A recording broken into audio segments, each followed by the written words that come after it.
एवो मोटा થઈ ગયા પિક્ચર સ્ક્રીન માં નત માતા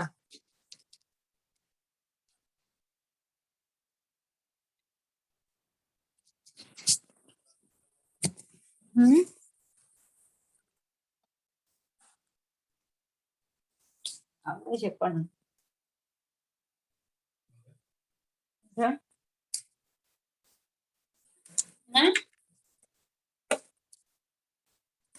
You can make it smaller.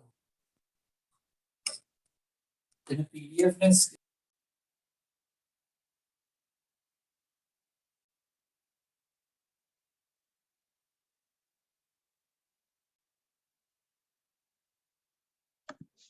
प्रणाम गुरुजी, स्टार्ट करना है। हाँ जी, चलिए। नमो हरिहंतानं, नमो सिद्धानं, नमो आयर्यानं, नमो वज्झायानं, नमो लोये सब्बसाहूनं, एषो पञ्चनमुक्कारो शब्बपाबप्पणासनो मङ्गलानं च सौवे पढमं हवै मङ्गलम्। मङ्गलं भगवान् वीरो मङ्गलं गौतम प्रभु मङ्गलं स्थूलिभद्राद्या अस्तु मङ्गलम्। ओंकारबिंदु संयुक्तं नित्यं ध्यायन्ति योगिनः कामदं मोक्षदं चैव ओंकाराय नमो नमः। अज्ञानतिमिरन्धानं ज्ञानाञ्जनशलाकया नेत्रम् उन्मीलितं येन तस्मै श्री गुरवे नमः।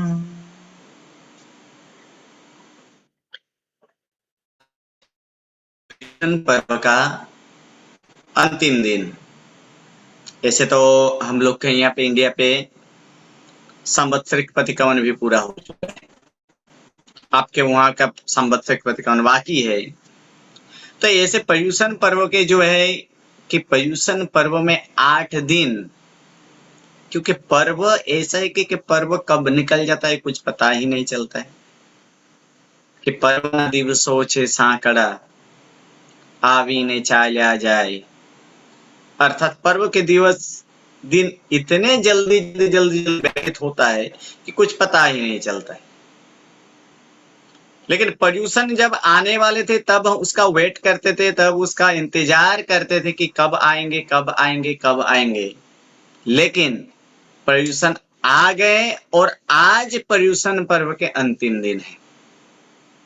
इस पर्यूषण पर्व के अंतिम दिन में क्या करना है, तो वो पर्यूषण के अंदर कर्तव्य में लक्ष्मी सूरी महाराजा द्वारा प्रथम अष्टानिका के जो 3 दिन व्याख्यान, इस 3 दिन के व्याख्यान में वहां पे बताया गया है कि पर्यूषण में क्या करना चाहिए।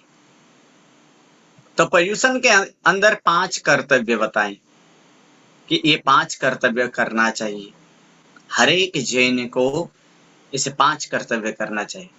उनमें से क्या, तो प्रथम नंबर हमारी प्रवर्तन, द्वितीय नंबर में साधर्मिक भक्ति, तृतीय नंबर में क्षमापना, चतुर्थ नंबर में अठम तप और 5वां नंबर में आया था कि चित्त परिपाटी। ये 5 जो कर्तव्य है, ये 5 कर्तव्य पर्यूषण के अंदर करना ही चाहिए। कर्तव्य का मतलब है कि जो अवश्य में वो करना चाहिए वो कर्तव्य, जिसे किए बिना को उपाय ही नहीं है, जिसे अवश्य ही करना चाहिए वो कर्तव्य है। तो ऐसे 5 कर्तव्य, इन 5 कर्तव्य जो पर्यूषण के अंदर देखे, उसके बाद और क्या, तो उससे पर्यूषण के अंदर ही कर्तव्य करना चाहिए कि नहीं, कर्तव्य तो हमेशा करना चाहिए। और उन कर्तव्य में वार्षिक उसके बाद 11 कर्तव्य होते हैं। वार्षिक 11 कर्तव्य के बाद अंत में बताए कि पौषध की महिमा, पौषः महिमा, यानी पौषध कैसे लेना चाहिए, किस प्रकार से है, पौषध क्यों लेना चाहिए, पौषध क्या है। तो पौषध ये साधु जीवन की एक ट्रेनिंग है, साधु जीवन की वानगी है, साधु जीवन के स्वाद लेने के लिए आस्वादन करने का ये एक क्रिया, ये पौषध क्रिया है जो अवश्यमेव वर्ष के अंदर 1, 2, 3, 4, 5, 6 जितना हो वो अवश्य में वो औषध करना चाहिए। ऐसे तो शास्त्र में बताया गया कि पर्व के दिन में औषध करना चाहिए। ये 3 दिन के व्याख्यान में थे कि अष्टांगिका के प्रवचन में ये कर्तव्य क्यों करना चाहिए वो दिखाए थे। आप लोगों से मैं पूछता हूँ कि पर्युषण पर्व कितने दिन के हैं पर्युषण पर्व? कोई जवाब देंगे? पर्युषण पर्व कितने दिन के? 8 दिन ना, पर्युषण 8 दिन।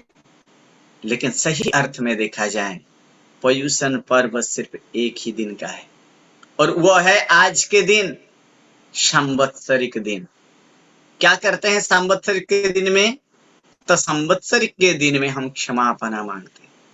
तो ही क्षमापना मांगना ही श्रेष्ठ ऐसे पर्युषण के कर्तव्य और वही पर्युषण है। पर्युषण में क्षमा मांगना चाहिए।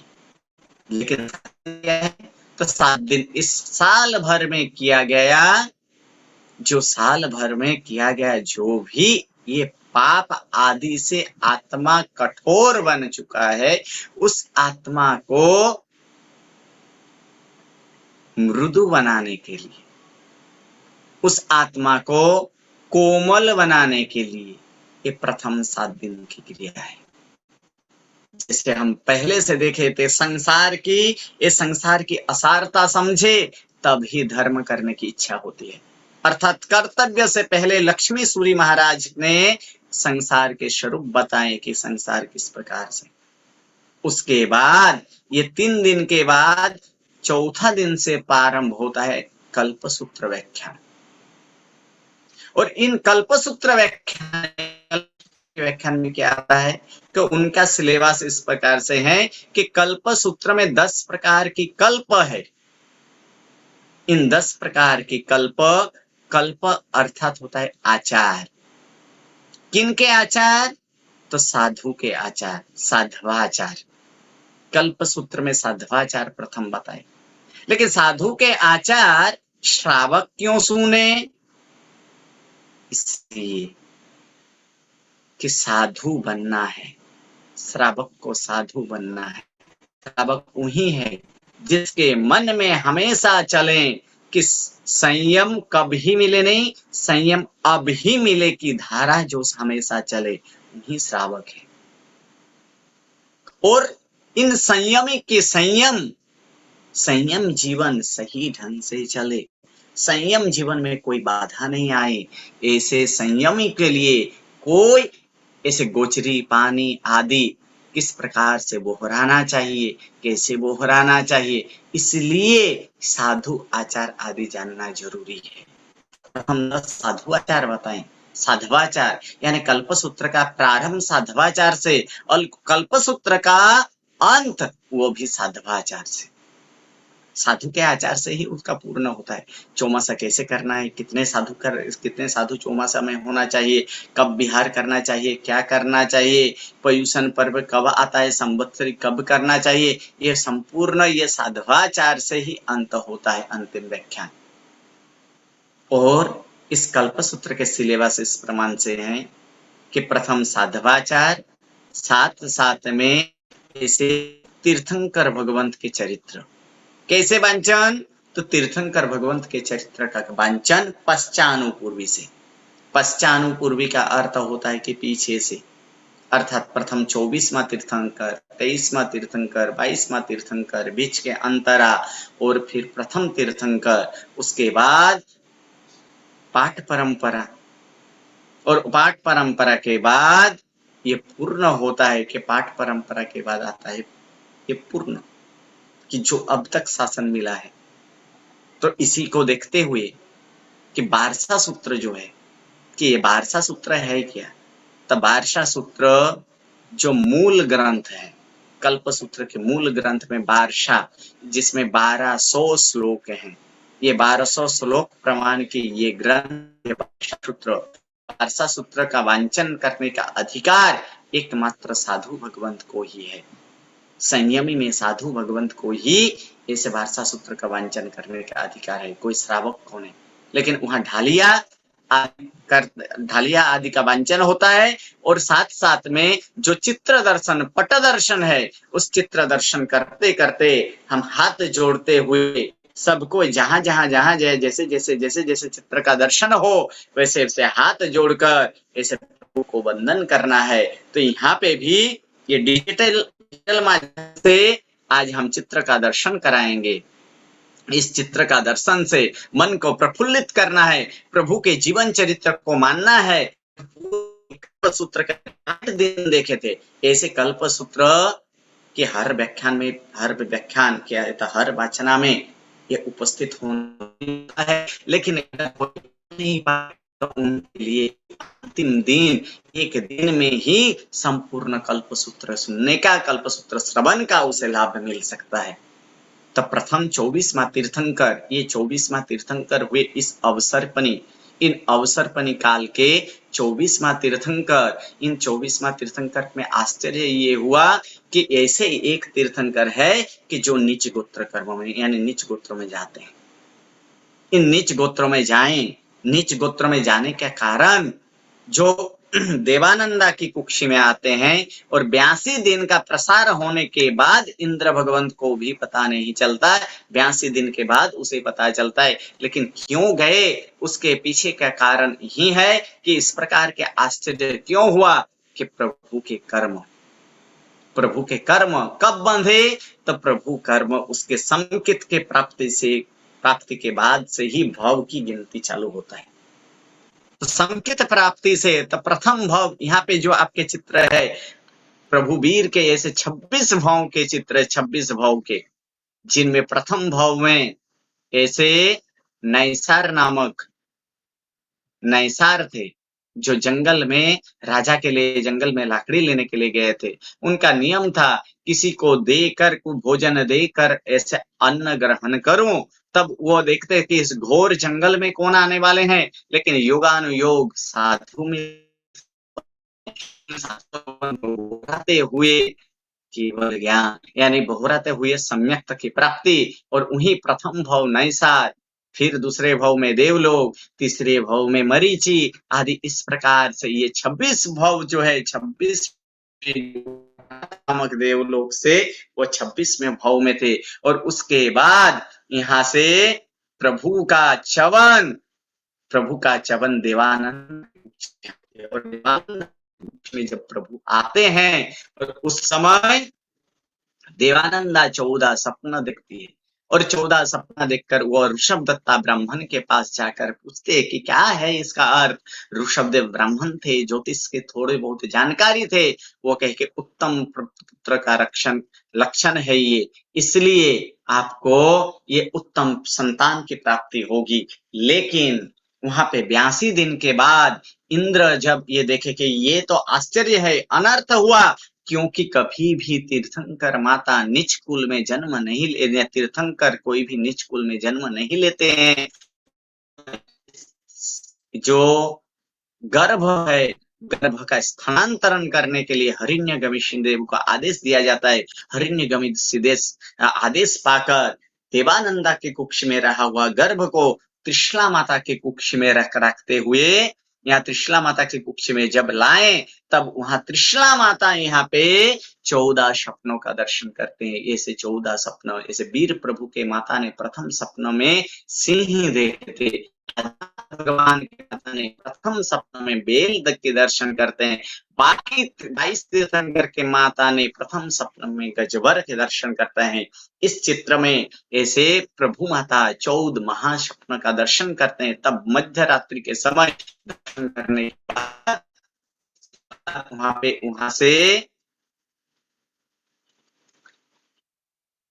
राजा के कक्ष में त्रिशला रानी राजा के कक्ष में जाते हैं, और राजा के कक्ष में जाकर यानी सिद्धार्थ राजा के पास जाकर वहां सपना का वर्णन करते हैं, किस तरह से सपना देखे। उस समय मध्य रात्रि में सपना पाठक आदि को बुलाया जाता है और सपना पाठक आदि वहां पे बोले कि उत्तम पुत्र का ऐसे योग है और ऐसे 14 सपना देखने वाले और कोई नहीं, तीर्थंकर माता और चक्रवर्ती माता ही होते हैं। अतः ये चक्रवर्ती 12 चक्रवर्ती तो प्रसार हो चुके हैं। ये तीर्थंकर आप तीर्थंकर माता बनने वाले, तीर्थंकर की माता बनने वाले हो। और उसके बाद समय प्रसार होने के बाद 9 महीना और 7.5 दिन के बाद प्रभु का जन्म होता है। और प्रभु का जन्म होने से जैसे ही जन्म हुआ, सर्वप्रथम शुद्धि कर्म के लिए, ऐसे पवित्र के लिए, माता और पुत्र दोनों को पवित्र करने के लिए, सूची कर्म के लिए 56 दिक् कुमारी आती है। और 56 दिक् कुमारी का वर्णन हम हर रोज स्नात्र पूजा में करते हैं। अष्ट जो 8 दिक्कों है, वायु जो कचरा, वायु से कचरा हरते हैं। अष्ट ऐसे है जो वृष्टि गंधोदके, वृष्टि यानी गंध, उदक, उदक का मतलब होता है पानी, ऐसे सुगंधी पानी का बरसात करते हैं। इस प्रकार 56 दिक् कुमारी जो है, अंत में 4 रक्षा करी, 4 दीपक ग्रही, यानी 4 संरक्षण करने वाले, 4 दीपक। दीपक इसलिए क्योंकि मंगल के सूचक दीपक है, इसलिए प्रभु का जन्म ये मंगल स्वरूप है। उस सूचक में चारों तरफ मंगल मंगल हो, ऐसे 4 दीपक के मंगल के लिए 4 दीपक ग्रहण करते हैं। यहाँ ये 56 दिक् कुमारी जो है वो जन्म महोत्सव मनाते हैं। उसके बाद देवराज इंद्र का जो है, देवराज इंद्र का सिंहासन कंपायमन होता है। और सिंहासन कंपायमन होने के बाद ये देवराज इंद्र हरिनिगम यहाँ पे देवलोक से ऐलान करते हैं। किस प्रकार से? कि सुघोषा घंटा की नाद से। और सुघोषा घंटा की नाद वो एक कोड वर्ड है कि जिससे कल्याणक के समय, प्रभु के जन्म कल्याणक के लिए सभी देवी देवताएं मेरु पर्वत पे आए, ये सूचक ये सुघोषा घंटा की नाद है। और वहां से 63 इंद्र आदि अनेक देवी देवताएं ये मेरु पर्वत पर पहुंचे। और उसके बाद 64 यानी सोधर्म इंद्र, वो सोधर्म इंद्र प्रभु माता के पास जाते हैं। और प्रभु माता के पास जाकर वहां पे प्रभु माता को अवशापिनी नामक निद्रा देते हैं। और वहां से प्रभु को ग्रहण करते हैं, विनंती पूर्वक ऐसे आज्ञा लेते हैं कि हे माता आप डरे नहीं, मैं शक्रेंद्र यानी सौधर्मेंद्र, सौधर्म देवलोक के प्रथम ऐसे इंद्र जो है, प्रथम देवलोक के इंद्र, आपके पुत्र को जन्म महोत्सव के लिए ये मेरु पर्वत पे ले जाना चाहता हूँ, इसके आज्ञा प्रदान करे। उसके बाद वो ले जाते हैं। और कहीं वो फिर सोचते हैं कि अगर माता चाह जाए तो उस समय एक प्रतिरूपक, माता के से प्रभु के प्रतिरूपक वहां पे एक बालक का भी निर्माण करते हैं। और वो बनाकर फिर 5 रूप धारण करके, दोनों तरफ चामर, आगे वज्र और पीछे छत्र, और मूल रूप में प्रभु को लिए हुए सोधर्मेंद्र मेरु पर्वत पर आते हैं। और मेरु पर्वत पर आने के बाद प्रभु का जन्माभिषेक होता है। 1,60,00,000 कलशों से ऐसे अभिषेक करने के बाद देवों को फिर सोधर्मेंद्र अपने पुत्र को लाकर माता को सौंपते हैं। अवशापिनी निद्रा को ये संहरण करते हैं। और फिर वहां से देवों का मन नहीं भरता है। उसके बाद देवों वहां से 28 महोत्सव के लिए पहुंचते हैं नंदीश्वर द्वीप। और नंदीश्वर द्वीप में 28 महोत्सव करते हैं। उसके बाद जैसे समय व्यतीत हुआ, सूर्य चंद्र का दर्शन किया जाता है, प्रभु का नामकरण। और प्रभु का नामकरण का ये चित्र है कि प्रभु का नामकरण के लिए तब सभी परिवार वाले, सगा संबंधी आदि सभी को बुलाया गया था। तब सिद्धार्थ राजा कहते हैं कि जब से प्रभु गर्भ में आए हैं, तब से चारों तरफ वृद्धि वृद्धि वृद्धि और वृद्धि ही होते गए। और इसी कारण ये बढ़ते बढ़ते ये बढ़ना अर्थात वर्धमान, इसलिए पुत्र का नाम वर्धमान रखना चाहते हैं। सभी ने बोले कि वर्धमान कुमार की जय हो, विजय हो, जय हो, जय जयकार हो। वहां नाम रखा गया। और समय प्रसार होते हुए जैसे जैसे जैसे जैसे समय पर प्रसार होते प्रभु धीरे धीरे ऐसे लाड़ प्यार से प्रभु ऐसे बढ़े। अनेक ऐसे उनके साथ ऐसे देवी देवताएं के भी अपना रूप लेकर खेलने आते थे साथ में। यहाँ लाड़ प्यार से ये प्रभु बड़े हुए, लेकिन धीरे धीरे धीरे धीरे एक खेलने की क्रीड़ा कर रहे थे। उस समय इंद्र ने ऐसे वर्धमान कुमार जैसे कोई वीर नहीं है, लेकिन वहां एक मिथ्यात्व देव कहते कि देव से बढ़कर कोई ऐसे वीर नहीं होते हैं, उनके वीरता अभी मैं दिखाता हूं। फिर वहां से वो देव आते हैं जहां खेलते थे मित्र के साथ, वहां विशाल का ये सर्प का रूप लेकर आए। उस सर्प को देखकर बाकी सारे उनके मित्र वो तो भाग गए, लेकिन वर्धमान कुमार जो है वो देख लिए थे अब ध्यान से कि ये कोई नहीं, ये देव है। उन सर्प को घुमाते हुए एक योजन दूर उसके फेंक दिए। उसके बाद देखे थे कि देव ऐसे मानने वाले नहीं है, ऐसे बालक का रूप लेकर जाना पड़ेगा। फिर वहां बालक का रूप लेकर प्रभु मित्र को बुलाए और फिर से खेला यानी क्रीड़ा आरंभ हुआ। आमल की क्रीड़ा चालू था और उस समय देव जो थे वो भी बालक रूप होकर आए और कहते कि मुझे भी खेलना है, मुझे भी खेलना है। अतः उस समय वो खेलने के लिए वहां तैयार हुए, लेकिन शर्त इतना था कि जो हारे वो अपने कंधे पे बिठाकर एक निश्चित नियत दूरी तक वहां तक ले जाना है। एक सामने जो पेड़ है उस पेड़ तक पहुंचाना है। तैयार हो गए, जानबूझकर देव हार जाते हैं। सभी बच्चे को एक एक एक एक करके वहां तक कंधा से लेकर वहां पहुंचाए। जब जैसे ही वर्धमान कुमार को कंधा पे बैठाए, देव बढ़ते चले बढ़ते चले बढ़ते चले 7 ताल वृक्ष तक बढ़े। तब देखे कि ये ऐसे नहीं मानेंगे। अब उसके बाद मुट्ठी का प्रहार करते हैं और मुट्ठी का प्रहार करने से देव मानव की ऐसे चींटी जितना बन जाता है, फिर उतना से फिर नीचे आ जाते हैं। फिर देव वर्धमान कुमार को नमस्कार करते हैं। जैसे मैं इंद्र से सुना था कि आपसे बड़ा कोई वीर नहीं, आप वीर तो हो ही, लेकिन आप उससे भी बड़ा आप महावीर हो। अब वहां से प्रभु का नाम वर्धमान वीर और महावीर हुआ। उसके बाद वर्धमान कुमार की माता कैसे पाठशाला गमन होता है। पाठशाला गमन के बाद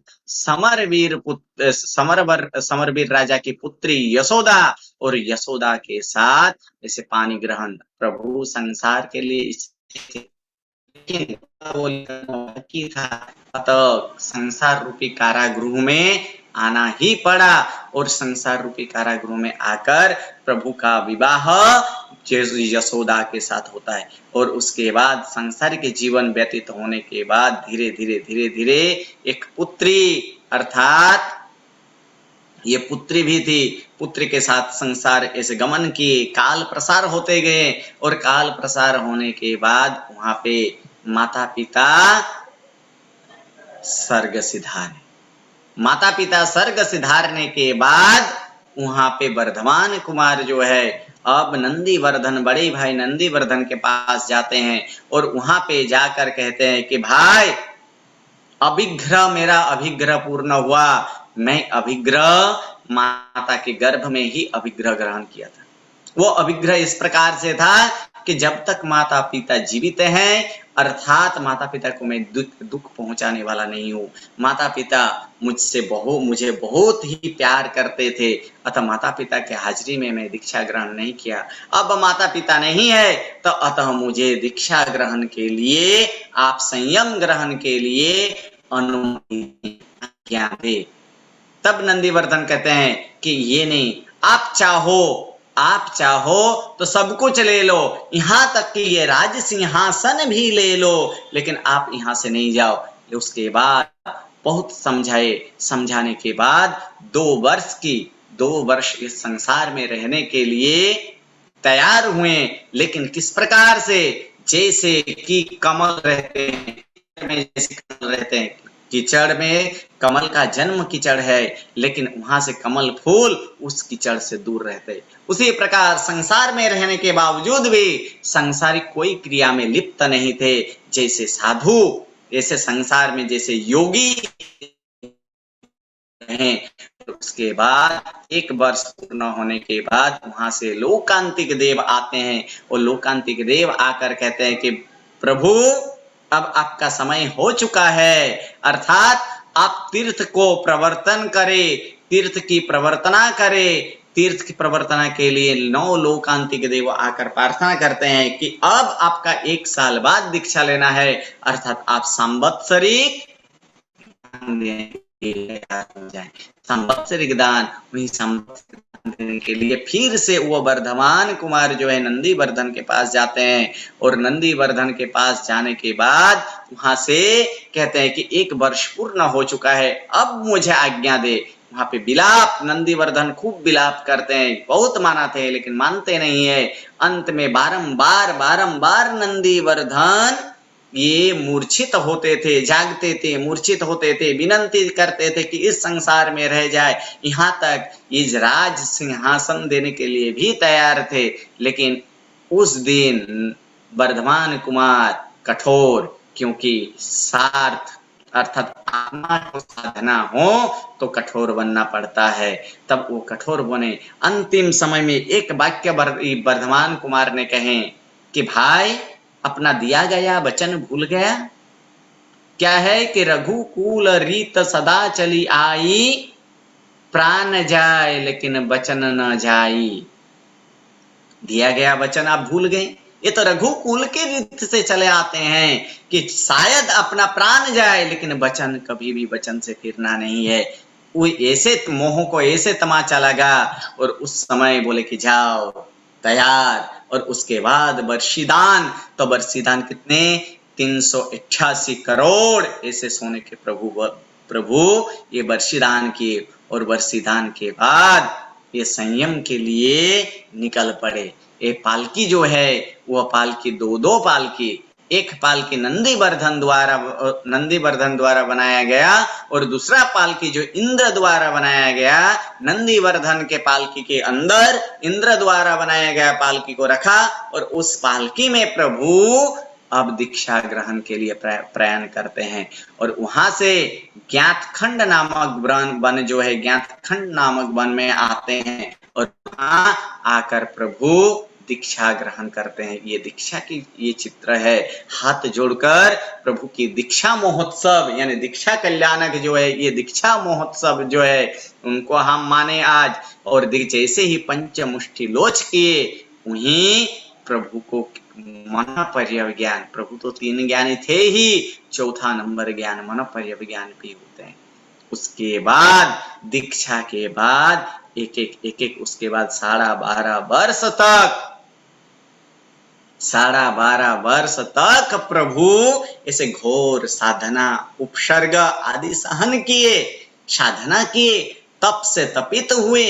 लेकिन दीक्षा से पहले वहां पे प्रथम विहार में ही प्रभु जो अनुकूल और प्रतिकूल उपसर्ग हैं उन उपसर्ग में से एक उपसर्ग यहाँ पे एक एक करके ये उपसर्ग का प्रारंभ हुआ।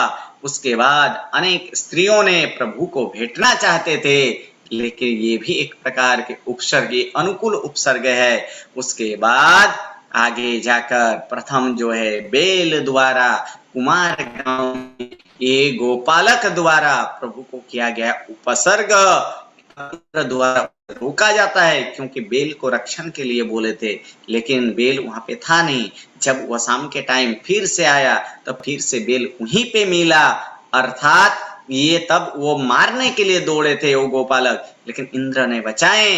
तो ये भी प्रभु के ऊपर खराब सोचना, अशुभ सोचना, ये उपसर्ग है। ये उपसर्ग प्रथम उपसर्ग, ये जो उपसर्ग गोशालक द्वारा उपसर्ग किया गया ऐसे उपसर्ग। उसके बाद प्रभु जब विहार करते थे एक एक करके अनेक विहार किए, अनेक ऐसे प्रभु उपसर्ग को सहन किए, ऐसे ध्यान में रहे। 12 वर्ष तक क्या किए प्रभु ने? ध्यान किए और उपसर्ग को सहन किए, तप से तपित हुए। उस उपसर्ग में अनेक प्रकार के, जैसे कोई चींटी, कोई मधुमक्खी प्रभु के आर पार शरीर के एक पार से दूसरे पार हो जाएं, लेकिन प्रभु भी तब भी ध्यान से विचलित नहीं हुए। ऐसे प्रभु का यहाँ पे ध्यान की चर्या, धीरे धीरे धीरे धीरे आगे होते हुए प्रभु जो है ये प्रथम जो पात्रा से ये पात्रा द्वारा गोचरी ग्रहण किए और गोचरी ग्रहण करने का ये पात्रा वाला जो है वो वहां पे लिए थे, लेकिन बाद में वही करपात्री बन जाते हैं। उसके बाद वहां पे जाते हुए कि 13 महीना बाद एक ब्राह्मण ऐसे थे कि जब प्रभु ऐसे बरसी दान देते थे तब ब्राह्मण वहां पे नहीं थे। जब प्रभु दीक्षा ले लिए तब वहां पे वो ब्राह्मण आए। वो दुर्भागी ब्राह्मण पत्नी के कहने से प्रभु के पीछे पीछे पीछे पीछे जाते थे और फिर एक बार बात किए कि प्रभु आप जब बरसी दान देते थे तब मैं वहां था नहीं, अब मैं आया हूं, कुछ यहाँ से कुछ मिल जाए, आप करुणा के सागर हो। तब वहां से आधा वस्त्र प्रथम चित्र में जो दिया जाता है वो आधा वस्त्र वहां पे देते हैं, लेकिन आधा वस्त्र लेकर वो दर्जी के पास जाता है कि ये देवदुष्य का आधा भाग और आधा भाग अगर लाएं तो इसमें बहुत सारे ऐसे धन मिलेंगे और जो धन मिलेगा उसका आधा आधा किया जाएगा। फिर वहां से प्रभु के पीछे पीछे पीछे पीछे चलते गए और 13 महीना के बाद ऐसे कांटा से लगते हुए ये आधा देवदुष्य जो था वो भी जाते हैं और उसके बाद प्रभु ये निर्वस्त्र यानी निर्भाग्य ऐसे शिखर ब्राह्मण ये प्रभु का आधा वस्त्र जो है वो भी ग्रहण करते हैं और उसके बाद वहां से चलकर ऐसे अनेक उपसर्ग अस्तिग्राम में सुलपानी द्वारा किया गया उपसर्ग जो है वो उपसर्ग यहाँ पे हैं। इस सुलपानी यक्ष द्वारा अस्तिग्राम में किया गया और वहां प्रभु ने ऐसे 10 सपना देखे थे। 10 सपनों में 9 सपनों का ये उत्पल नामक जो ज्योतिषी है उनको पता है, लेकिन 10वां सपना क्या है वही प्रभु को पूछते हैं कि 10वां सपना जो आप फूल की माला देखे थे, युगल फूल यानी पुष्प की 2 माला देखे थे, उसका अर्थ क्या है। तब प्रभु कहते हैं कि उनका अर्थ है कि 2 प्रकार के धर्म को मैं स्थापित करने वाला हूं और उसमें 2 प्रकार के धर्म में एक धर्म सर्ववीरती और दूसरा धर्म देशवीरती। वही ये चित्र है। उसके बाद प्रभु चंड कौशिक जैसे नाग को भी प्रतिबोधित किए। इस चंड कौशिक नाग को प्रतिबोधित यानी चंड कौशिक यानी कोई नहीं, इसके 3 भाव पहले साधु महाराज और मेढक के नीचे आ जाने से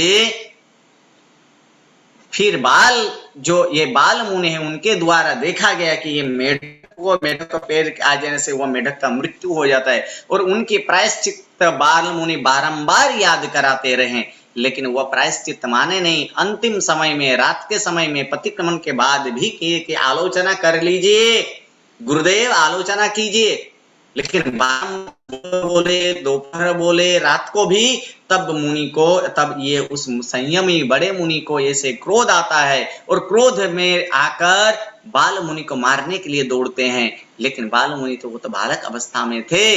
वो ऐसे घूमते घूमते घूमते घूमते फिर बड़े मुनि का थामला के साथ जोरदार ऐसे अथड़ाते हैं और उन्हीं पे मृत्यु होने के बाद कौशिक नामक ब्राह्मण, और कौशिक ब्राह्मण इतना क्रोधित थे कि उनके 500 शिष्य थे। 500 शिष्य में से एक भी शिष्य नहीं रहा क्रोध के कारण एक भी शिष्य वहां नहीं रहे। और फिर राजकुमार द्वारा फल के लिए फल लेने आना, फिर से आना और राजकुमार को मारने जाना कुल्हाड़ी लेकर, और उसी बगीचे में वो अनेक ऐसे खड्डा खोद के रखे थे और उसी खड्डा में गिरे और कुल्हाड़ी उसके मस्तक पर गिरा, जिस कारण वहां से मृत्यु हुआ। और वहां से मृत्यु होकर आज एक नाग यानी संयम गुमाए क्रोध के कारण, और क्रोध के कारण ही मनुष्य जीवन गमाए और तिर्यंच बने, और ऐसे क्रोध के कारण ही दृष्टि 20 नामक जिस तरफ वो देखे उन तरफ उसे दृष्टि 20, उनके दृष्टि में ही 20 था कि वो चारों तरफ राख ही राख कर देते थे। लेकिन प्रभु उनको सांत्वना देने, प्रभु उनको उपदेश देने के लिए वहां पधारते हैं और प्रभु के तरफ देखते हैं, लेकिन फिर भी प्रभु का कुछ नहीं होता है। फिर बिल से निकलता है, निकलने के बाद प्रभु को दंसते हैं और भाग जाता है दूर, दंसते हैं और दूर भाग जाता है, लेकिन प्रभु को कुछ नहीं होते हुए देखें। फिर वहां से प्रभु के जो दूध सहोदर यानी दूध समान उसके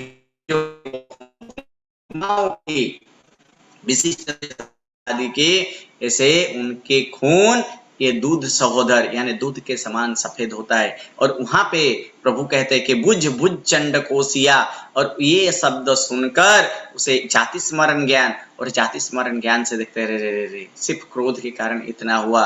और फिर 15 दिन तक वहीं प्रभु रहे, जब तक वह समता भव से अपना जीवन पूर्ण नहीं किया। और ऐसे चंड कौशिक नाग को प्रतिबोध करने के लिए भी प्रभु ऐसे घोर उपसर्ग यानी चंड कौशिक द्वारा ये उपसर्ग, उसके बाद आता है सुदृष्ट देव द्वारा उपसर्ग, और उस उपसर्ग का निवारण कंबल संबल द्वारा किया जाता है। यानी पूर्व भव्य के वैरी और एक वैरी के कारण जब प्रभु ऐसे नदी में जा रहे थे एक तरफ से दूसरे तरफ, तब वहां पे इस ये ऐसे हड़कम मचाए कि अपना नाव ही ऐसे हलम डोलम करने लगे। तब वहां से कंबल संबल नामक देव आया और उससे निवारण किया। उनका ये चित्र है। उसके बाद प्रभु ऐसे अनेक उपसर्ग का सहन किए। योग के प्रभाव से, प्रभु के ऐसे प्रभाव से वहां शाकाहारी, मांसाहारी, सिंह, हिरण आदि जो एक दूसरे के तो मानो तो कैसे है कि एक दूसरे के प्रति विरोधी है, एक दूसरे के शत्रु है, लेकिन वहां शत्रु भी मित्र बन जाते हैं। ये प्रभु के प्रभाव, योग साधना के यो प्रभाव, जिस कारण एक साथ मांसाहारी हो कि शाकाहारी हो सब एक साथ मिल जाते हैं। वह चित्र, ये योग के प्रभाव यहाँ पे बताए गए। उसके बाद ये संगम द्वारा उपसर्ग किया जाता है। सबसे बड़ा उपसर्ग, अनेक उपसर्ग हुआ, इनमें संगम द्वारा उपसर्ग सबसे विशिष्ट प्रकार के इंद्र द्वारा बखान किया गया था। कैसे धीर वीर ऐसे वर्धमान कुमार कहाँ भी क्या कर रहे हैं।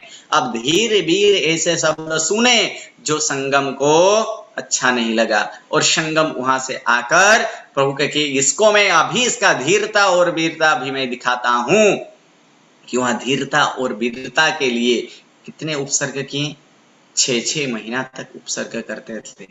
20 उपसर्ग हर एक रात में 20-20 उपसर्ग करते थे। अनेक प्रकार के उपसर्ग किए, माता पिता का रूप भी अंत में लाए, लेकिन प्रभु विचलित नहीं हुए। और ऐसे रात को उपसर्ग, दिन में गोचरी का दोषित करना, ऐसे 6-6 महीना तक 20-20 उपसर्ग करते रहे। और उसके बाद अंत में जब कुछ कर नहीं सका, अनेक प्रकार के ऐसे 20 उपसर्ग करते हुए संगम देव, और संगम देव इंद्र को बोले थे जब मैं उपसर्ग आदि करूं आपको बीच में नहीं आना है, आप मत आइएगा बीच में, चाहे मैं कुछ भी करूं। अंत में जब किसी भी प्रकार से कुछ नहीं हुआ, तब अंतिम जो चक्र है वो चक्र छोड़ते हैं। शायद ये चक्र मेरू पर्वत को लगता तो मेरू पर्वत भी चकनाचूर हो जाता। ऐसे चक्र छोड़े संगम देव ने, और वो चक्र प्रभु के मस्तिष्क में लगता है, और मस्तिष्क लगने से प्रभु आधा यानी कमर तक ये जमीन के नीचे पहुंच जाते हैं। फिर भी प्रभु विचलित नहीं हुए। ये हार कर अब संगम जाने लगते हैं। हार कर जब संगम वहां से जाते, तब प्रभु के आंख से सिर्फ 2 अश्रु बूंद, जितने आए थे उनको कुछ ना कुछ भेंट दिए थे, लेकिन ये मिथ्यात्व देव ऐसे कि उनको कुछ भेंट नहीं दे सका। सिर्फ अपने आंखों के 2 बूंद उसे भेंट स्वरूप दिया गया। उसके बाद करते हुए अभिग्रह ग्रहण ऐसे ग्रहण किए थे कि जिनका एक पैर द्वार के अंदर हो, एक पैर द्वार के बाहर हो, हाथ पैर आदि में सांकड़ हो, 3 दिन की भूखी हो, और जिनके ऐसे पात्र में, ऐसे सुर्प में जिनका बाकुड़ा, कोना में बाकुड़ा रहा हो, अड़द आदि का बाकुड़ा हो, उससे ही मैं भिक्षा ग्रहण करूंगा। और उस समय चंदन वाला, और चंदन वाला की यही स्थिति थी कि मूला जो है ब्राह्मण, ये सेठ की जो पत्नी मूला, वो मूला उसे 3 दिन तक अंदर कर रहे थे। साथ में और एक था कि मस्तक, ये मस्तक का बाल भी मुंडन होना चाहिए, तो मस्तक का बाल का मुंडन किया गया था। और उसी भाव अभिग्रह, उस अभिग्रह का पूर्ण इस चंदन वाला से हुआ। चंदन वाला पहले विनंती की, लेकिन प्रभु आगे चले गए थे, फिर अपना अभिग्रह याद किया। याद करते हुए देखा कि यहाँ अभिग्रह पूर्ण है, और चंदन वाला से ऐसे जो 6 मास के पारना के लिए ये महासती चंदन वाला द्वारा ये पारना करवाया जाता है। धन्य ये चंदन वाला जो ऐसे करवाएं। उसके बाद ऐसे और एक बार गोपालक द्वारा फिर एक बार उपसर्ग होता है कि प्रभु के कान में खीला ठोका जाता है। किस कारण? कि कर्म के कारण। जो त्रिपुष्ट वासुदेव के भाव में जो कर्म बांधे थे, उसी कर्म के कारण जो सैया पालक के कान में शीशा डाले थे, आज उन्हीं कर्म का उदय से प्रभु के कान में खीला ठोका जाता है। ये उपसर्ग हुआ, और उस खीला को ऐसे बहुत सारे उपसर्ग सहन किए। खीला को बाहर खींचने के लिए खर विद्या द्वारा बाहर खींचा जाता है, और वही उत्कृष्ट उपसर्ग है। इतने सारे उपसर्ग सहन किए प्रभु, लेकिन ये उपसर्ग से प्रभु से सहन नहीं हुआ, और चीज पड़ी, और ऐसे चीज निकल पड़ी जैसे कि मानो वहां के पत्थर आदि भी 2 चीरा हो जाए, इतना जोर से चीज थी। ये सबसे ज्यादा उत्कृष्ट प्रकार के उपसर्ग कोई हो तो इस उपसर्ग और तप से तपित होते हुए प्रभु रिजुवालिका नदी के किनारे जाते हैं, और वहां रिजुवालिका नदी के किनारे गोदधिका आसन में बैठते हैं, और वहां प्रभु को केवल ज्ञान, हाथ जोड़कर इस केवल ज्ञान की चित्र को हम वंदन करें कि प्रभु को रिजुवालिका नदी के किनारे प्रभु को केवल ज्ञान। उस दिन वैशाख सुद दशम का दिन था, और दशम के दिन और उसके बाद थोड़ी देर में वहां पे देशना दिए, लेकिन देशना देने में वहां वो देशना सफल नहीं हुए, क्योंकि दीक्षा लेने वाले, इस संयम को ग्रहण करने वाले कोई नहीं थे, इसलिए निष्फल देशना जो एक आश्चर्य था। उसके बाद प्रभु वैशाख सुद 11 के दिन ऐसे पूरी नगरी में समूह शरण में बैठकर ऐसे समूह शरण में प्रभु की देशना, और उन देशना में 11 पंडित यहाँ पे आते हैं, और ये 11 पंडित आकर इंद्रभूति आदि 11 पंडितों को आकर वहां पे 11 गंधर बनते हैं, और उसके यहाँ पे ये गंधर की है। और उसके बाद आगे चलते हुए अनेक जीवों को बोध प्रतिबोध आदि करते हैं यहाँ गंधर। इस 11 गंधर इंद्रभूति, अग्निभूति, वायुभूति आदि ऐसे 11 गंधर, ऐसे 11 गंधर प्रभु के थे। उन 11 गंधर को गंधर पद में स्थापित करते हुए प्रभु का ये चित्र है। उसके बाद आता है कि गौशाला द्वारा, कि केवली का कोई उपसर्ग नहीं होता, लेकिन प्रभु का उपसर्ग करने वाला ये गौशाला, यानी प्रभु का प्रथम शिष्य जब प्रभु साधना काल में थे, तब उनके पीछे पीछे जो सिद्ध अवस्था यानी ऐसे शिष्यत्व ये प्रदान किए थे, में गौशाला अष्टांग निमित्त और तेजोलेशा को ज्ञान प्राप्त करते हुए प्रभु से दूर चले और खुद को भगवान मानने लगे। और एक दिन की बात कि एक ही जगह पे दोनों मिलते हैं, और उस समय मिलने के कारण कहते नहीं भगवान तो मैं हूँ, प्रभु के ऊपर तेजोलेशा छोड़ते हैं, लेकिन प्रभु का असर नहीं होता। वही तेजोलेशा उसके फिर मुंह में प्रवेश करते हैं, और उसके जलतरा, उसके बड़न आदि दाह के कारण अंतिम समय में ये समझाया जाता है, फिर प्रायश्चित आदि करते हैं, और जो वो गौशाला को भी 12वां देवलोक तक पहुंचा देते हैं। उसके बाद अंतिम देशना जो है 16 प्रहर की अंतिम देशना, यानी लगातार नॉन स्टॉप 2 डेज 48 घंटा 48 आवर लगातार देशना दिए। और अपापापुरी यानी पावापुरी में अंतिम देशना 16 प्रहर की अंतिम देशना देकर प्रभु मोक्ष की तरफ पहुंचे।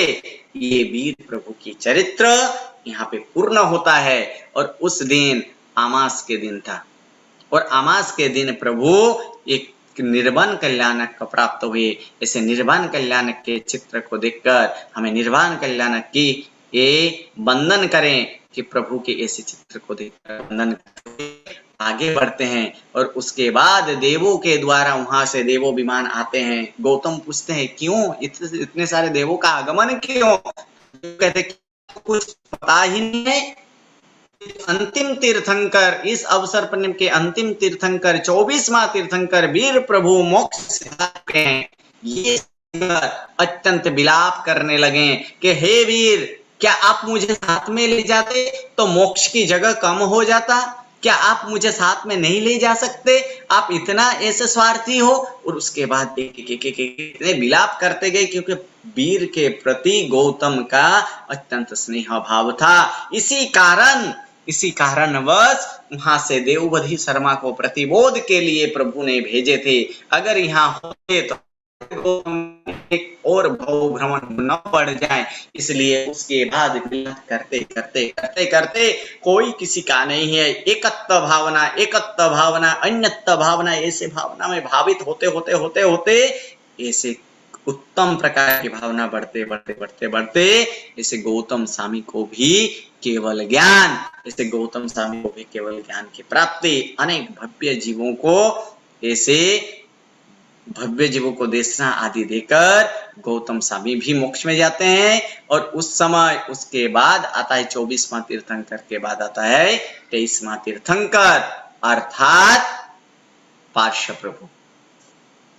प्रभु का जन्म आदि जो है वो तो है यहाँ पे मठ और भाव से लेकर 10 भाव तक एक दूसरे के साथ जो बेर का गांठ बांधा था, अंतिम भाव में भी वही हुआ कि 10 भाव तक ऐसे पार्श्व प्रभु के साथ इसी बेर के कारण अंतिम भाव में भी पार्श्व कुमार और कमठ ब्राह्मण, जो उनका पंचाग्नि तप में देखा जाता है कि जला हुआ नाग निकला, नौकार सुनाया, धर्मेंद्र देव बनाया, लेकिन कमठ ये अपमान सहन नहीं कर सका और वो अलग तपस आदि बनकर वहां से वो मेघमाली नामक देव बनते हैं। लेकिन ये अपमान एक भाव से नहीं, 10 भाव से। प्रथम ये जो चित्र यहाँ पे दिखाया गया, प्रथम चित्र इस प्रथम भाव का है, कमठ और मरुभूति के प्रथम पूर्व भाव, जिसमें उसे बड़े भाई को ऐसे देश निकाला किया था, फिर माफी मांगने के लिए आते हैं, लेकिन माफी के बदले वहां पे मौत मिलता है। उसके बाद यह हाथी का भाव है, हाथी के भाव में पार्श्व प्रभु के जीव हाथी का भाव था और कमठ का जीव उड़ने वाला सर्प। ऐसे एक नहीं 10 भावों से इस प्रकार से प्रभु का जो है प्रभु के साथ बैर करते हैं। और उसके बाद मेघमाली नामक बनकर ये मेघमाली द्वारा एक उपसर्ग हुआ। उस उपसर्ग के बाद प्रभु को 84 दिन के बाद इसे केवल ज्ञान के बाद अनेक ऐसे धर्म प्रभावना करने के बाद समित शिखर ऊपर से 1 महीना के उपवास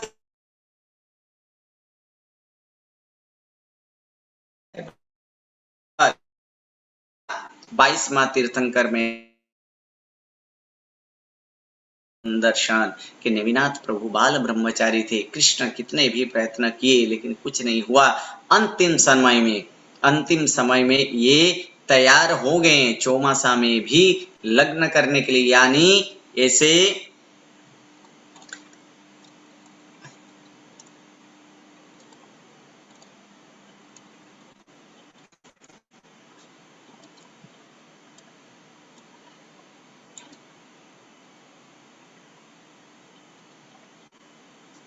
नेमी कुमार द्वारिका में जब गए थे, तब द्वारिका में जाने से वहां पे अस्त्र शस्त्र आदि सब कुछ उठाए थे। शंका ये कृष्ण को था कि कहीं वो मेरा राज्य न ले ले। ऐसे अनेक प्रकार के ऐसे अस्त्र शस्त्र आदि से उनकी परीक्षा करते हैं, लेकिन हर एक बार कृष्ण हार जाता है। उसके बाद आता है कि यहाँ पे कृष्ण के पटरानियों के साथ ये जल क्रीड़ा में इस तरह से देखते हुए कुछ रानियां कहते हैं कि इतनी ही जल क्रीड़ा करने की शौकीन हो तो फिर शादी क्यों नहीं कर लेते? इससे अच्छा शादी कर लेते तो उस समय वो शादी के शब्द सुनकर मौन रहे, लेकिन मौन में सन्मति माना जाता है। ये देखकर कृष्ण वहां से मान गए कि ये सन्मति है। वो फिर समुद्र विजय के पास जाते हैं और चौमासा में ही, चातुर्मास में ही ये विवाह निश्चित किया गया। लेकिन विवाह की तरफ जाते हुए वहां पे अनेक ऐसे पशुओं के पुकार सुनाई दिया और पशुओं के पुकार सुनकर वहां गए बंधा हुआ था। फिर पूछा गया कि ये पशु किस लिए यहाँ पे बंधा गया है, कि आपके ये विवाह निमित्त से इनका भोज बनने वाला है, ये मांसाहार होने वाला है। ये सोच कर कहते अरे जीव हिंसा, वहां से पशु को छुड़ाए और रथ ऐसे मुड़े कि वहां से डायरेक्ट गिरनार की तरफ वहां से ये पशु को छोड़ाते हुए वैराग्य की प्रथम ऐसे वैराग्य भाग उत्पन्न हुआ और रथ को मोड़ा और रथ मोड़ते हुए वहां से डायरेक्ट पहुंचे गिरनार पर, दीक्षा ग्रहण किए। ऐसे विशिष्ट कुछ ऐसे शास्त्र में विशेष उपसर्ग नहीं है। उसके बाद प्रभु को केवल ज्ञान के समोसरण और समोसरण में कृष्ण द्वारा बंधन और कृष्ण द्वारा पूछा जाता है क्यों ऐसे राजुल और आपका क्या ऐसे संबंध है, तब वहां पे 9 भाव का संबंध वहां बताते हैं। और 9 भाव का संबंध बताने के बाद फिर प्रभु नेमिनाथ प्रभु वहीं से यानी गिरनार से ही मोक्ष में जाते हैं। उसके बाद 22 तीर्थंकर का जो है वो चित्र वो अंतरा है और कितने दिन के बाद ये ग्रंथ की वंचना हुई। उसके बाद प्रथम तीर्थंकर आदिनाथ, आदिमम पृथ्वीनाथ आदिमम निस्वरिग्रहम आदिमम तीर्थनाथम चरुसो स्वामी नमस्तुम।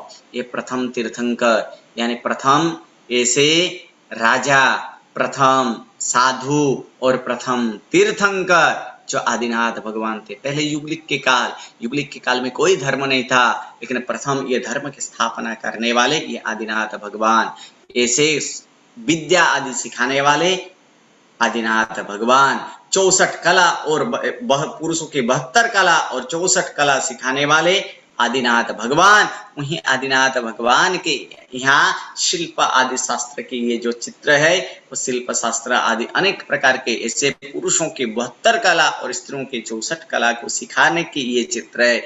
उसके बाद प्रभु 100 पुत्र को, उनके 100 पुत्र थे, 100 पुत्र को राज्य देकर स्वराज्य प्रभु दीक्षा के लिए 4000 के साथ यहाँ दीक्षित हुए थे। लेकिन धीरे धीरे प्रभु अकेले फिर उपसर्ग आदि कुछ उपसर्ग सहन किए, लेकिन 400 दिन तक प्रभु को भूखा रहना पड़ा। प्रभु को कुछ नहीं मिला, कारण पूर्व भाव के कर्म, और पूर्व भाव के कर्म के कारण 400 दिन तक प्रभु अनाहार मतलब कोई आहार ग्रहण नहीं किए। और उसके बाद प्रभु का ही पुत्र का पुत्र ऐसे श्रेयांस कुमार हस्तिनापुर नगरी में प्रथम ऐसे पारना कराते हैं, क्योंकि वहां से प्रभु को देखकर ऐसे लगा कि कहीं मैं दिखाऊं जाति स्मरण ज्ञान, और जाति स्मरण ज्ञान के बाद किस प्रकार से किस विधि से बोहराना चाहिए उन्हीं विधि के साथ ऐसे बोहराए और पारना कराएं। और इसी पारना आज भी वर्षी तप में वही इक्षु रस से पारना ही क्या करवाया जाता है, क्योंकि प्रभु से पारना करवाए थे इक्षु रस से। ऐसे इक्षु रस से पारना कराते हुए श्रेयांस कुमार और आगे चलकर वहां से प्रभु को केवल ज्ञान की प्राप्ति, और केवल ज्ञान की प्राप्ति के बाद ऐसे केवल ज्ञान की प्राप्ति के फोटो को हम इस चित्र को दोनों हाथ से बंधन, ऐसे दोनों हाथ जोड़कर बंधन करते हैं। और आगे उसके बाद प्रभु अष्टापद जो है, अष्टापद यानी समोसरण में माता प्रथम केवल ज्ञानी प्रभु आदिनाथ प्रभु, लेकिन प्रथम मोक्षगामी कोई हो तो ये आदिनाथ प्रभु के माता अर्थात मरुदेवा माता तब तक रोते रहे जब तक ये प्रभु दीक्षा के लिए गए थे। उसके बाद फिर से एक बार समोसरण में नहीं देखते हैं, तब तक वो रोते आंख में जो है एक पड़ आ गया था, और उसी पड़ के कारण कुछ दिखाई नहीं दे, लेकिन कुछ शब्द सुनाई दिया। फिर भरत से पूछता है कि यह शब्द किसका है, कि तेरा पुत्र का ये सेवा देवो सेवा करते हैं, खुशी के आंसू में फिर एक बार आंसू निकलता है और उस आंसू से पड़ दूर होता है और खुद देखते हैं कि रे इतना स्वार्थी है कि मैं उसके लिए इतना चिंता करता हूं और ये कुछ भी नहीं। और उसी समय वहां पे प्रभु को यानी माता को केवल ज्ञान और केवल ज्ञान के अंतर मुहूर्ती आयुष्य थे और ऐसे अंतर मुहूर्त आयुष्य पूर्ण करके एक बाद मोक्ष जाते हैं। माता को केवल मोक्ष में जाने वाले प्रथम मोक्ष के इस अवसर पर के मोक्ष के द्वार खोलने वाले कोई हो तो ये मरुदेवा माता। और उसके बाद प्रभु के 84 गंधर के स्थापना करते हैं। ये गंधर स्थापना के चित्र है, हाथ जोड़कर उसको भी वंदन करते हैं। और उसके बाद उस प्रकार से प्रभु अष्टापद पर्वत के ऊपर प्रभु जो है वो मोक्ष में जाते हैं। ये मोक्ष कल्याणक के ये अष्टापद पर्वत ऊपर मोक्ष जा गए। उसके बाद स्थावीरावली अर्थात पाठ परंपरा, किसको पाठ सौंपा जाए, ये पाठ किसको सौंपा जाए, उन्हीं पाठ को सौंपने के लिए प्रथम प्रभु वीर के 11 गंधर थे। ये 11 गंधर के साथ वीर प्रभु है। उनमें से ये जो सुधर्मा स्वामी है, ये सुधर्मा स्वामी को पाठ सौंपा गया क्योंकि गौतम से सुधर्मा स्वामी का आयुष्य ज्यादा था।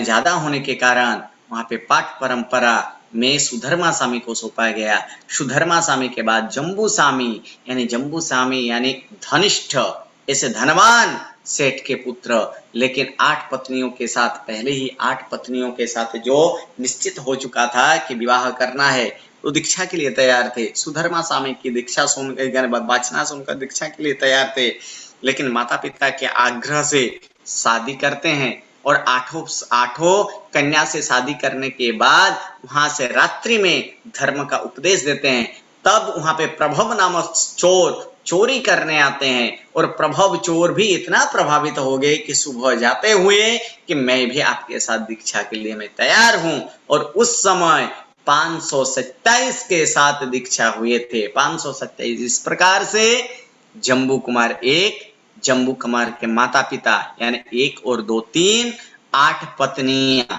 3 और 8 पत्नी के माता पिता यानी 16, 11 और 16 27 और प्रभव सहित 500 चोर, यानी प्रभव को मिलाकर 500 चोर, वही 500 भी दीक्षा ले, यानी ऐसे 527 के साथ, ऐसे दूसरे दिन में 527 के साथ ये दीक्षा जो है वो दीक्षा के ये सुधर्मा स्वामी के हाथ में दीक्षा। और वही जम्बू स्वामी, सुधर्मा स्वामी के बाद जम्बू स्वामी पाठ परंपरा में आए और जम्बू स्वामी के बाद आगे आगे ऐसे प्रभव स्वामी जो चोर था वो प्रभव स्वामी, उसके बाद धीरे धीरे ऐसे भद्रबाहु के बाद स्थूली भद्र और कोई नहीं, एक समय में जो कोसा के सामने ही रहने वाले 12 वर्ष तक कोसा को ही पृथ्वी मानने वाले, कोसा ही संपूर्ण है, कोसा के ऐसे लाल टिकी वही उनका सूर्य है, कोसा का बाल वही उनका पर्वत है, सब कुछ। लेकिन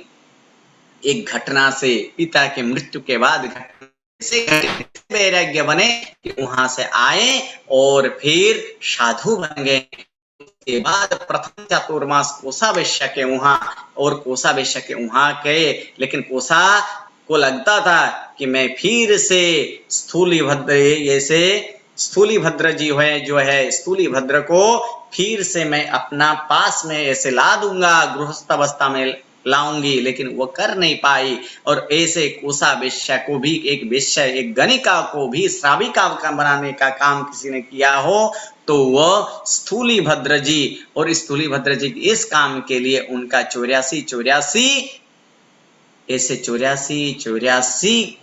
84 तक उनका नाम अमर रहेगा। ऐसे तीर्थंकर के नाम 3 24 का ही मिलता है। जो गए अतीत हो चुका है, जो आने वाले हैं उन 24 का नाम मिलता है, और जो अभी वर्तमान में है लेकिन ऐसे इन महान कार्य के लिए 84 तक उनका नाम याद रहेगा। ऐसे महान पुरुषों द्वारा ये जिन शासन आया है। उसके बाद संप्रति महाराजा के जीव पूर्व भाव में भिखारी के समय में सिर्फ खाने के लिए दीक्षा लिए थे। उस समय इस खाने के लिए दीक्षा होने के बाद वो दरिद्रता के बाद उसके बाद पीड़ा, और पीड़ा के बाद फिर डायरेक्ट संपत्ति महाराजा के भाव, और उन्हीं संपत्ति महाराजा ऐसे अनेक जिनालयों के निर्माण कराएं। और जो ऐसे बीतते हुए आज तक हमें जिन शासन मिला है, ऐसे जिन शासन के लिए अनेक आचार्यों, अनेक मुनि भगवंतों अपने शासन को एक कंधा पर लाकर आज हम तक पहुंचाए हैं। और यही शासन पांचवा आरा के अंत तक चलने वाला है। लेकिन इस शासन के लिए हमें भी कुछ करना है। और सिर्फ मान लो ये शासन सुअवस्था में, सही अवस्था में आए, ऐसे नहीं। इस शासन के लिए बलिदान देने वाले अनेक हैं। अनेक ऐसे भी राजा हुआ करते थे कि जिनका आदेश होता था कि साधु और साध्वी का मस्तिष्क लेकर आओ, इनाम दिया जाएगा। ऐसे मस्तिष्क घुमाने वाले भी थे। ऐसे श्रावक श्राविकाएं भी हुए जो अपने प्राण से ज्यादा अपने प्रतिमा जी, अपने भगवान को बचाने के लिए एक नगर से दूसरे नगर में भागते थे। राजाओं उनको पकड़ते थे और मारते थे। सिर्फ अपने इस शासन प्यारा है इसलिए वो भागते थे। ऐसे अनेक प्रकार से ऐसे शासन की प्रभावना करते हुए इस शासन अभी तक मिला है। इस शासन के लिए हमें जो कुछ करना हो वो करने के लिए हमें तत्पर रहना चाहिए। इस प्रकार से ये शासन पांचवें आरा के अंत तक चलने वाले हैं। आज हम से सचित्र दर्शन किए, सचित्र दर्शन करने के लिए धन्य हो गए। और इस प्रकार से कल्पसूत्र, वर्षा सूत्र आदि का वांचन यहाँ पे पूर्ण होता है। सर्वमंगल मंगल्यम सर्वकल्याण कारणम प्रधानम सर्वधर्मानम जैनम जयति शासनम वितराग अज्ञात विरुद्ध कायपन बुलामिच्छामि दुक्कडम अष्टान्निका और कल्पसूत्र वांचन करते हुए कुछ भी अविधि अविनय आदि हुआ हो तो उसके लिए मिच्छामि दुक्कडम। आभार सभी का, सभी जो ये मौका दिया गया कि ऑनलाइन डिजिटल के लिए, इसलिए संघ का साथ साथ ऐसे मीना बेन, साथ में चैतल भाई आदि उनके कमेटी, यहाँ पे जितने सारे जो भी यहाँ पे पधारे इस सुने, उनमें कोई चूक रहा गया हो, कुछ ऐसे क्योंकि समय के मर्यादा के कारण कुछ वस्तु छोड़ना पड़ा, कुछ ऐसे इसमें भी कोई अचूक अगर रह गया हो तो उसके लिए त्रिविधे मिच्छामि दुक्कडम। और आज संवत्सरी प्रतिक्रमण, हम लोग का प्रतिक्रमण हो चुका है, आप लोग का बाकी है। तो इस संवत्सरी के दिन में संवत्सरी तो वही है कि प्रतिक्रमण से पहले मिच्छामि दुक्कडम। और मिच्छामि हर बार पयुषण तो सुनते आ रहे हैं। वो आप हम क्या करते हैं, पयुषण में सुनते सुनते पुनरावर्तन करते हैं। लेकिन इस बार कुछ जीवन परिवर्तन करने के लिए आज से ही नियम लेके आने वाले पयुषण तक अपना जीवन परिवर्तन करना है। इसलिए इस संवत्सरी प्रतिक्रमण से पहले सभी को त्रिविधे मिच्छामि दुक्कडम और बारंबार आभार संघ की और सभी सदस्य की। हाँ, प्रणाम गुरुजी, अगर हो जी आपका मिच्छामि दुक्कडम और प्रणाम मिच्छामि दुक्कडम। हाँ जी, प्रणाम सर्वने मिच्छामि दुक्कडम, प्रणाम। हाँ जी, चैतल भाई कुछ ऐसे आदेश हो और कुछ ऐसे आपको कुछ ऐसे सूचना आदि देना हो तो आप दे सकते हो। या प्रणाम गुरुजी, आपका पहले तो खूब खूब आभार। बहुत कम समय में आपने यहाँ पे आने का, पधारने का हमको आपने हाँ बोला। और पूरे ह्यूस्टन संघ को ये कल्पसूत्र, अष्टानिका प्रवचन और बारसा सूत्र के चित्रों द्वारा हमको सुनने को मिला। ऐसे यहाँ पे यूएस, यहाँ पे दूर बैठे बैठे जनरली हमको मौका मिलता नहीं है, पर अभी ये ऑनलाइन होने के वजह से हम सबको ये मौका मिला। तो आपका खूब खूब आभार, धन्यवाद। प्रणाम गुरुजी, अनुमोदना। हाँ जी, प्रणाम। मीना बेन आपको कुछ कहना है? मीना बेन आप 2 शब्द बोलिए।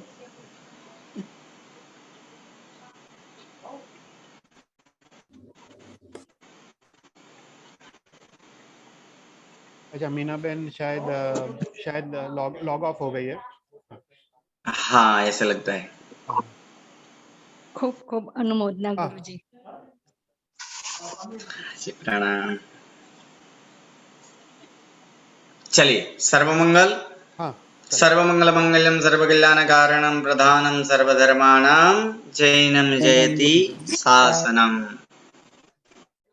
अविद्या सता मिच्छामि दुक्कडम। और सर्वो फिर से एक बार तपोवन परिवार से, तपोवन ई पाठशाला, तपोवन पाठशाला के परिवार से मिच्छामि दुक्कडम, मिच्छामि दुक्कडम। अच्छा मैम। मिच्छामि दुक्कडम।